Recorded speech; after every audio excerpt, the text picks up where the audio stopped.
Ah, the much maligned Munty. You know what they say? All good things come in small packages, and this is exactly what that is. We all know it's a pest, an invasive species, but the one good thing it's got going for it is it's incredibly tasty. We can save the environment one venison steak at a time. So the first thing I want to do with this before we start, I just want to get it on the scales. If you're a stalker, huntsman, huntswoman, you'll know these aren't very big. But you'll be surprised what we can get off it with just a little bit of knowledge, and I will show you that. But first of all, I just like to weigh him, then we'll get the camera down and get going. Who doesn't love a little Munty? So that little fella then weighed 16 pounds. So I guess we better get started. So I prefer mine neck or head shot if possible, just to protect the carcass. So this is absolutely perfect for me. So what I want to do then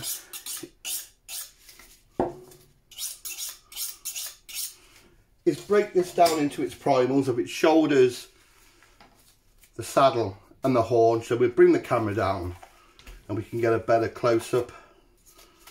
First we're going to take these shoulders off, a natural seam. You could pretty much get your hand in, as you can see there.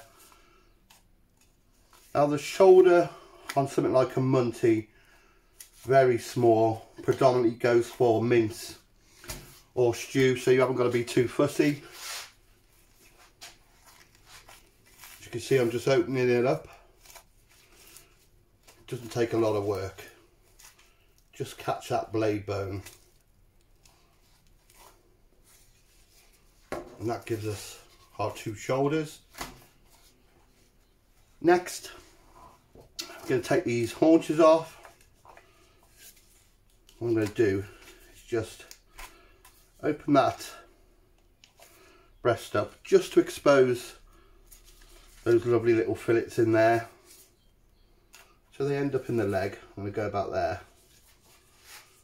And then just with your knife, one side of the backbone, the vertebrae, just gently cut. Now these pretty much pull out, so you're just helping it on its way.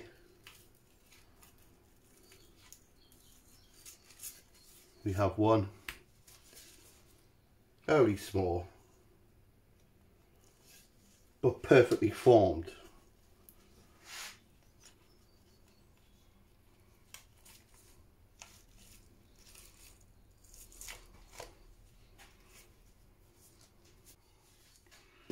So next we want to take these haunches off where it comes up from the tail, the first vertebra there.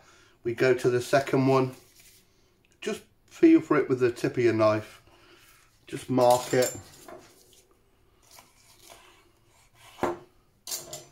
Get our meat saw.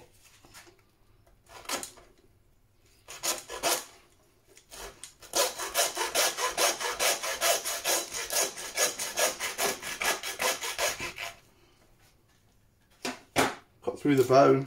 When it changes pitch, change to the knife, and there we have our haunch, our saddle with the bit of the neck still on the neck end, two fillets, two shoulders. Right then, onto the shoulders. We got that front shank. Obviously here is the shoulder blade, the scapula. I'm just going to cut away any blood meat I don't want. Take this front shank off. It could be quite tricky, this.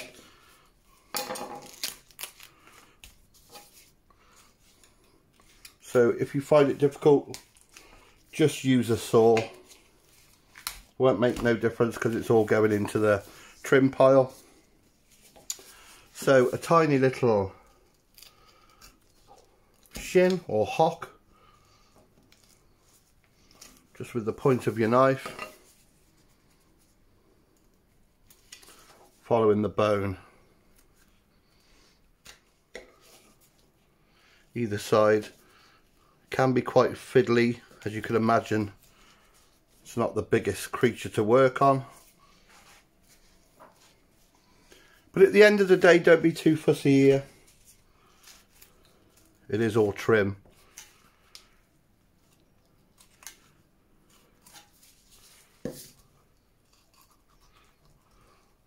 So working our way each side of this shoulder blade. Again, another odd shaped bone. It's almost like a little paddle. But I've gone through that ball and socket there, so we can complete the cut all the way through. We've loosened either side of that scapula. Now here is the ridge, if you can hear that. That sits in the middle, and either side you get these muscles. So nice and gentle. Knife in, you can almost see where that bone is.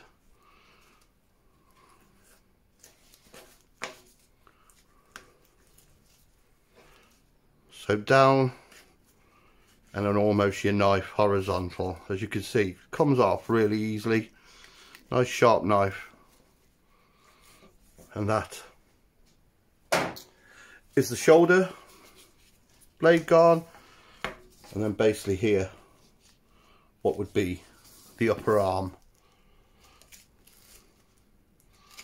Again, nice and simple.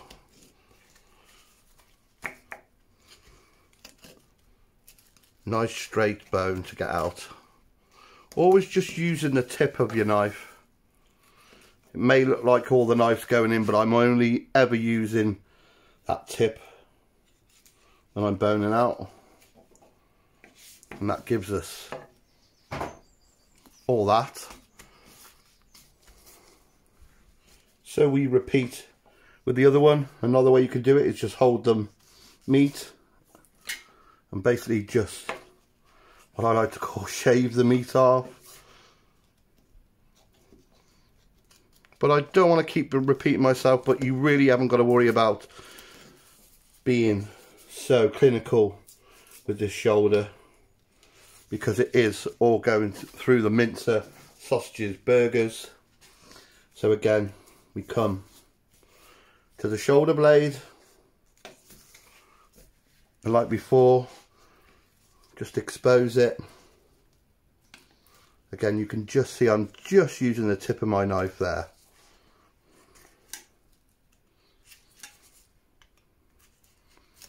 I cut up a big red yearling, and the size of the shoulder blade, you could have paddled a canoe with it.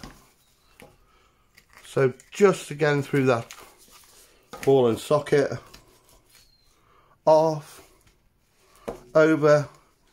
You can feel for that hard ridge, you can hear it. So knife point in, follow it, knife horizontal, and just continue the cut to where you loosened it.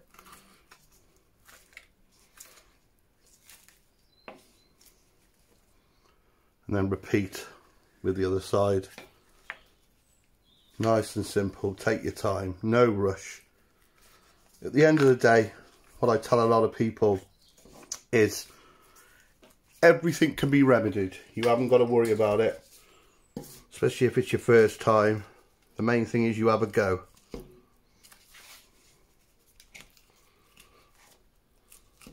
So again, either side of that bone. And there we have our two shoulders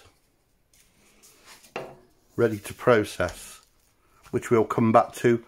I like to build up a pile of trim, and then we can go through it after, decide what we want for stew, which is cubed, diced, and then the rest for the mince, for amazing venison sausages. My beloved vintage kit. You can never have enough bowls in your life. Goes over there. Okay, onto the haunches then. If you stand your haunches up, just a nice straight natural line between the legs. Get your saw. Now if you haven't got a meat saw, just get yourself a hacksaw, but a nice clean blade obviously. And what we're doing is just cutting through part of that pelvis.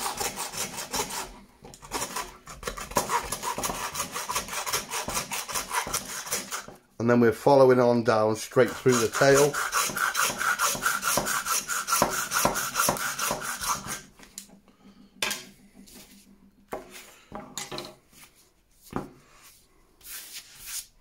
Get rid of that. That gives us 2 haunches to play with. Right.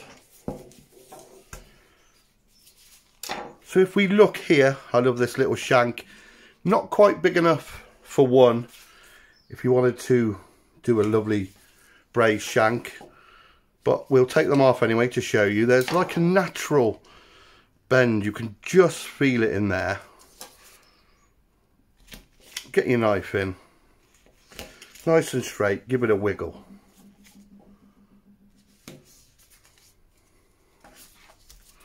So again with this one, you could search for it there. And across and join it.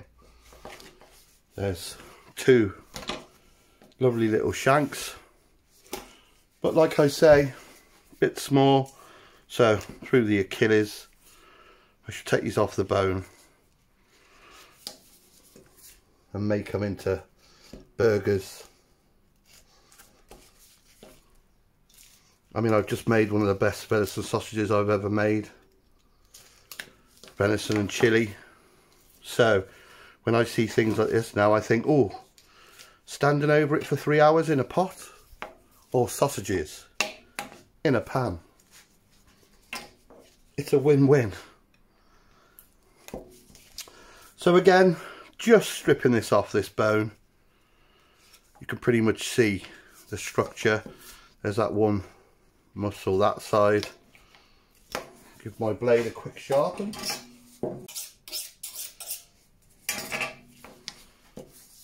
And then there's one this side.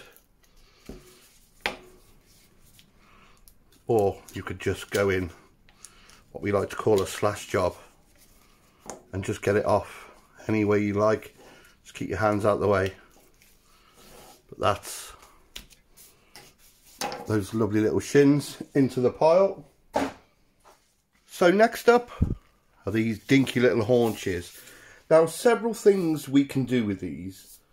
Obviously they ain't the biggest, and it all depends what you want to do with them. You could take just the pelvic bone out and leave them as a haunch roast, or we could take the pelvic bone out, split the muscles, maybe steak some of them and have some as a mini roasting joint. Or if you eat lots of curries or kebabs or things like that, stews, casseroles, you could dice it. It would be absolutely perfect. So what I'm going to do, first of all, is take this pelvic bone out. Quite an odd shaped bone actually.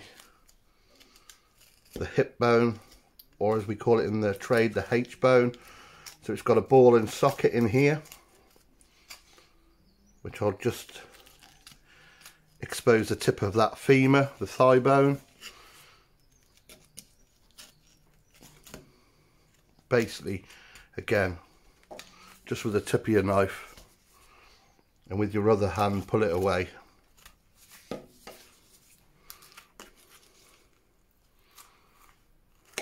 Like I say, I keep repeating myself, but don't panic. It will all come good. If you go too deep, anything like that, not to worry. So repeat with the other side. It's a very shoddy split, Scott. Talking to myself. So again, we've exposed that ball and the socket. Just cut through the cartilage. If you see the way I'm holding my knife, it's more like a dagger, just get the point on, trace the bone round, and voila, comes off just like that. Take that bit of fat off, take the vessel off and any blood meat, and we're left with these now. So what I'm thinking is the tip of that thigh bone, we're just going to cut through, and that gives us what is basically the rump steak.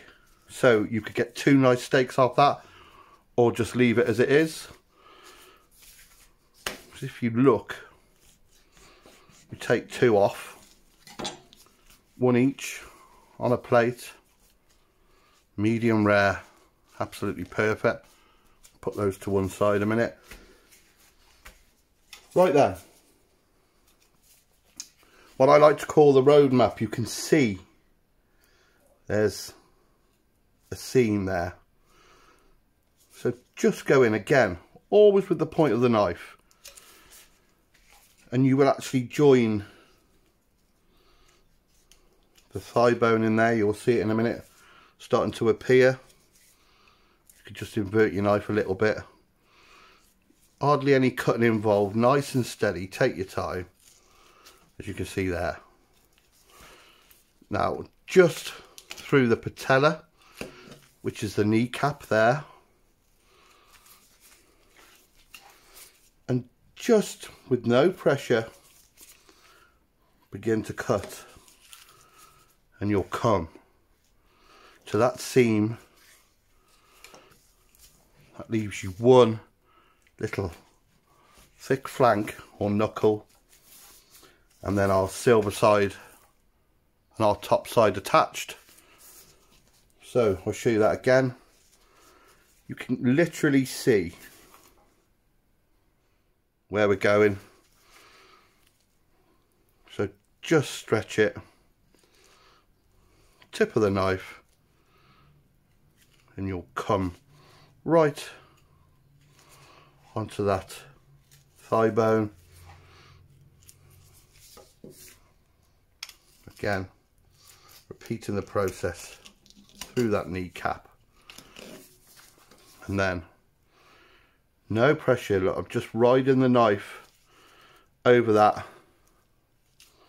till it finds that natural seam, which is there if you look at it, and we go through again. Take that off. It's one of the hardest bones on the carcass. Now just take out that femur again with the tip of your knife, and that leaves those 2 subprimals together, the top side and the silver side. So again, you could put some strings around that, or some poultry bands, perfect for stuff like this. You've got yourself a nice roasting joint.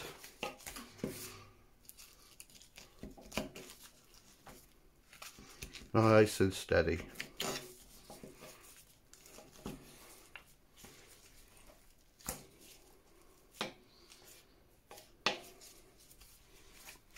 So where it sits together, the haunches, that little bit of silver skin, invert the knife and just nice and gentle with the knife pointing up, just take that off. And what I'm going to do here, move them out of the way, so I'm going to square those up, always squaring stuff up. Take off that silver skin of the silver side there, nice and simple, and then about a thumb thickness go through, take yourself off some steaks. Like I said, it's entirely up to you. If you eat more steaks, steak it. If you eat more roasts, obviously roast it. But I love a venison steak. Who doesn't? Let's give that a fettle there. Again, to the pile. And we'll repeat with the other side.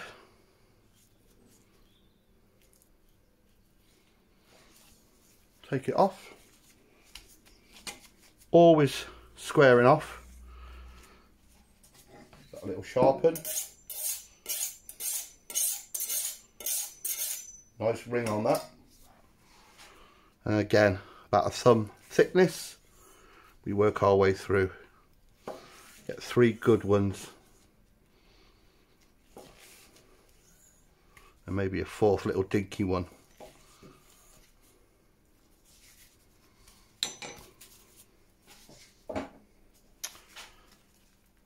So off that haunch, or that pair of haunches then, we've got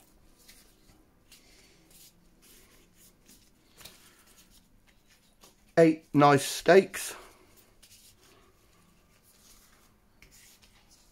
And remember earlier I was saying about those rumps, you can leave it whole. If not, take one good steak off, just like that. You can add that to our pile.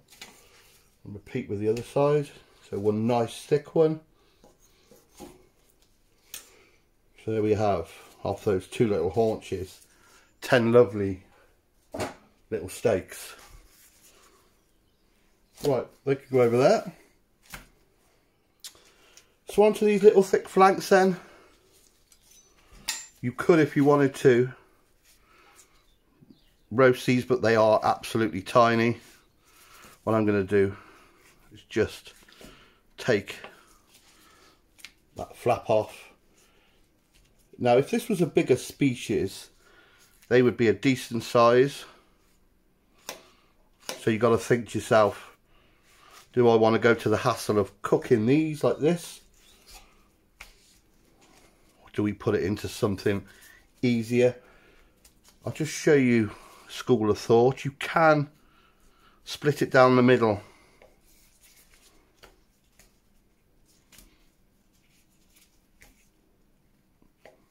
And that will give you 4 steaks. But what I most probably will do is put that to dice and stew. Beautiful looking meat though. So next up then, the final subprimal is this lovely saddle.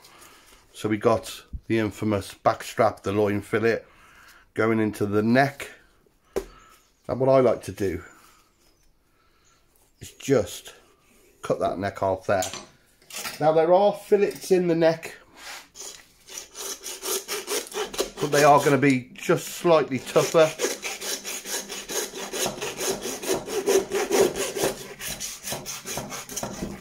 Through.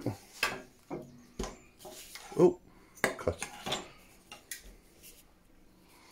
But again, I'm looking to this for my burgers and sausages.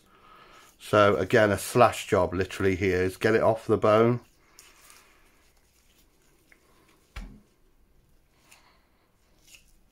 It's quite tough.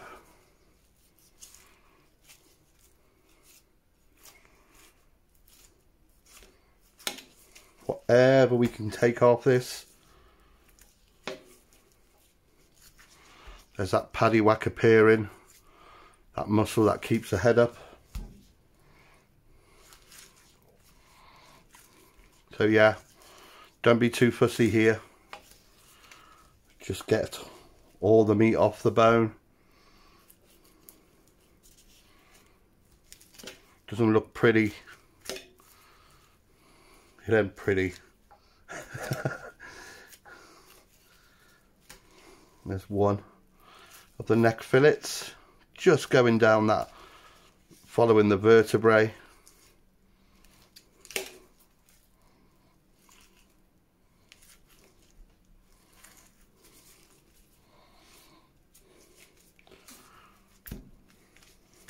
So there's a couple of ribs there, holding the meat with your one hand, just work down it. Not a lot on this. And then we just go over and just clean up the bone. That blood meat, we don't want that in our trim. So that could go to your dogs. But pretty much, not the prettiest butchery, but needs must. It's only going to be mince, so no need to get fancy. And that gives us these lovely slabs of meat.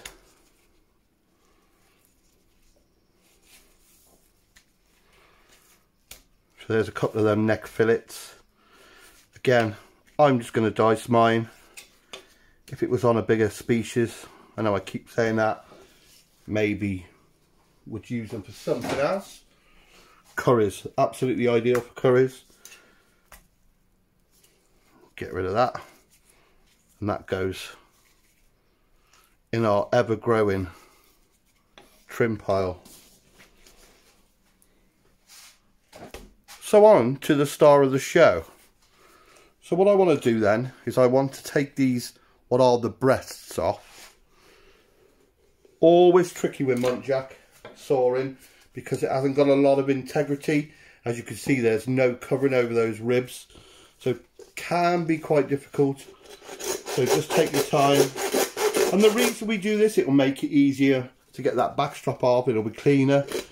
So you can use poultry shears or some tin snips. Basically, we're just cutting it off so we can lay it nice and flat.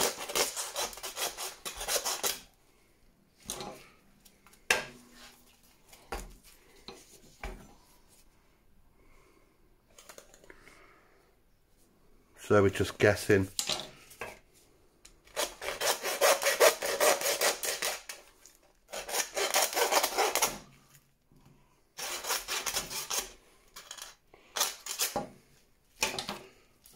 And that will lay nice and flat for us. So I shall bring the camera down and we can have a good look at how we remove those. Perfect. So looking on the top of that saddle then, obviously the backbone, spine, the vertebra runs through the middle. You can pretty much see it, so just get your knife tip in to start it. And basically what we're doing, we're going to go either side, keeping your knife nice and close to the bone, all the way along the length.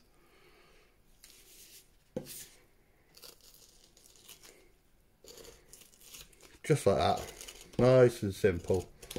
So from neck end to the leg end, just releasing it. Now there is a ridge as you come down over the ridge, and just gently begin to cut it away. As you can see, I've got no pressure on the knife here whatsoever. And as we get to that rib part, again, just working it over. Now always turn the meat to you.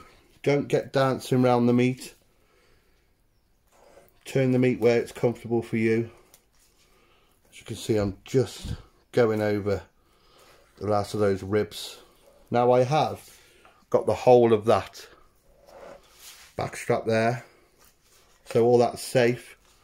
So basically just continue that. That gives us that beauty. Now what we do is repeat it with the other side. So start here, only because you can see it. And then, again, if you look at my knife, I'm just using the tip, but it's angled towards the bone, so I'm not cutting into the meat. Oh, lovely sound. So over those ribs, spin it round. Now we can go find that ridge there. As you can see, physically worked over it. We go to those feather bones there, and it's coming away nice and easy. Just continue that cut down, and like with the other one, once you've got that back strap nice and safe, continue the cut, and we're left with this beautiful thing. Really simple. So tear off the skin, be gentle here because it tends to stick, so you might want to help it along. Who doesn't love a bit of this? So if you can see there's some silver skin, so just get your knife in and cut that off. Now the good bit, I think 2 good portions. So what I like to do is cut, there's no pressure on that, turn the blade, nice sharp blade, and just work it along as if you were skinning a fish. There's number 1, and repeat with number 2, nice and gentle.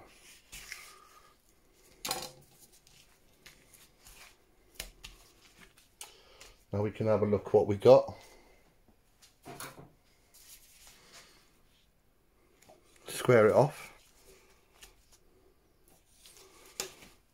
Now you'll see there, because that was off the neck end, there is a little bit of silver skin. So what we do, we just trace that down, just like that. That gives us 2 lovely, lovely back straps. One of my favourites. Who doesn't love that? So I'll show you that skinning again with the other side. So knife in, no pressure. Horizontal, wiggle it. It's that simple. Works every single time. And again, start it.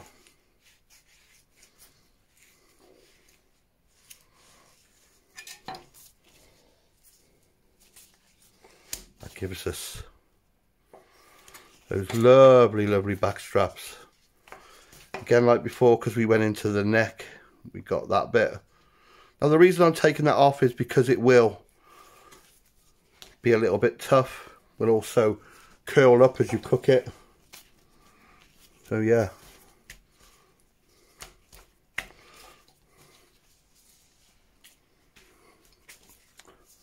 Four lovely loin fillets, back straps, whatever you want to call them. So before we go through our pile, you can work through the ribs by going down one and up the other. Nice and gentle if you want to. Life may be too short, but it's all trim. It's an extra burger. It's an extra sausage. So why not? By the magic of video, that's done. So onto those breasts I took off then. Wafer thin, wafer thin.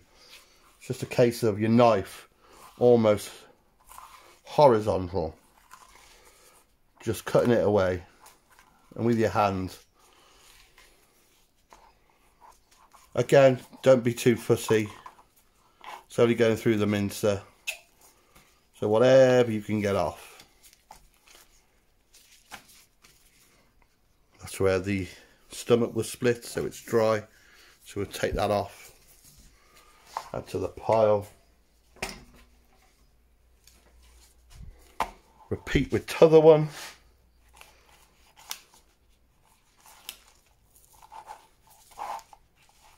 Very therapeutic.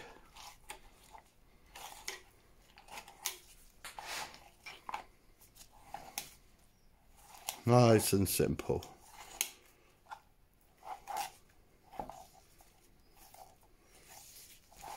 Right then, let's get on with sorting our trim.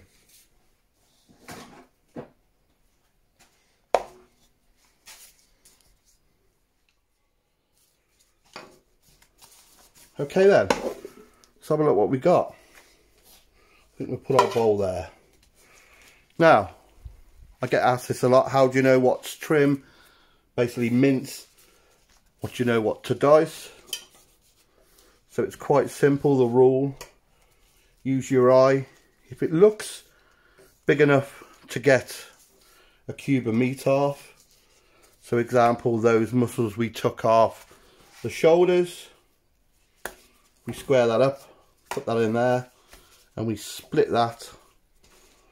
You think, right, yeah, easily get some cubes out of that. And the beauty of doing this is you can get some perfect cubes, because you can cut, say, 2 off there, put the trim for your mince, and you'll get lovely, lovely diced venison, all same size, all cooks at the same time. So those shins then, now they can be a bit sinewy on the outside, so just like we did those back straps, just get your knife under. So here's the trim from that rump. Again, nice cubes. What's we got here?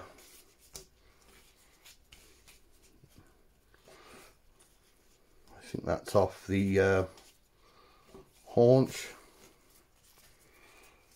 So that shin again, you can see on the outside, it can be quite tough, dry.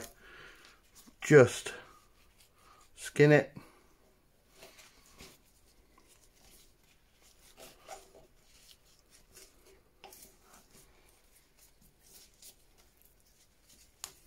Another bit of that rump.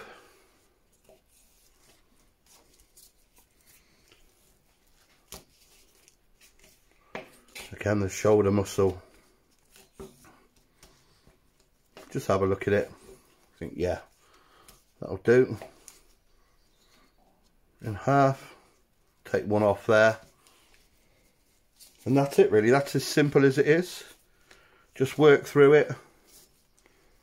Whatever you think will make a nice cube. So that's that thick flank. We took off the haunch. So take that off. We just know we're going to get some nice cubes out of that.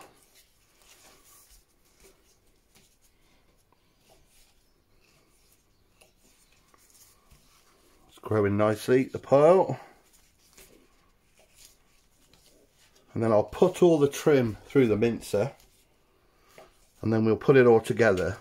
And we'll see what our little 16-pound munty has yielded. Bearing in mind, like I said, an invasive species everywhere.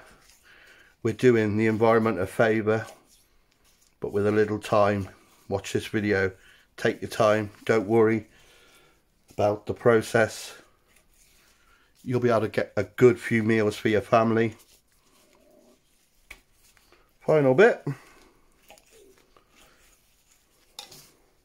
So there we have our cubed diced venison, and there we have our trim to go through the mincer. I'm going to do that. I'll come back, we'll put it all together. So this is always my favourite part of any video I do, is we start off with a carcass. Here was that 16-pound little munty, and we went through the process so we can see what we've achieved. It's quite impressive when you realise how big it was to start with, but I'm going to bring the camera down and we can have a good look at all these various beautiful cuts. Okay then, exactly what have we achieved from that little thing? Well, we got those 2 wonderful rump steaks 8 haunch steaks, spankily fresh offal. Look at that wonderful liver, heart, 2 kidneys. We got those 2 little tenderloins, those fillet steaks. Of course, the star of the show. Who doesn't like them? Backstrap, loin fillet. Basically, the sirloin of the deer. Moving along, we have our beautiful diced, cubed. Just think of the casseroles, curries, stews you could do with that. Then, of course, a lovely tray of venison mince. We eat a lot of venison mince. I do a lot of ragouts, a lot of pies.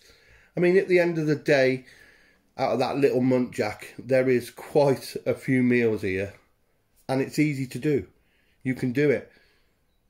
So my final job then is to get all this portioned up and bagged up and get it in the freezer.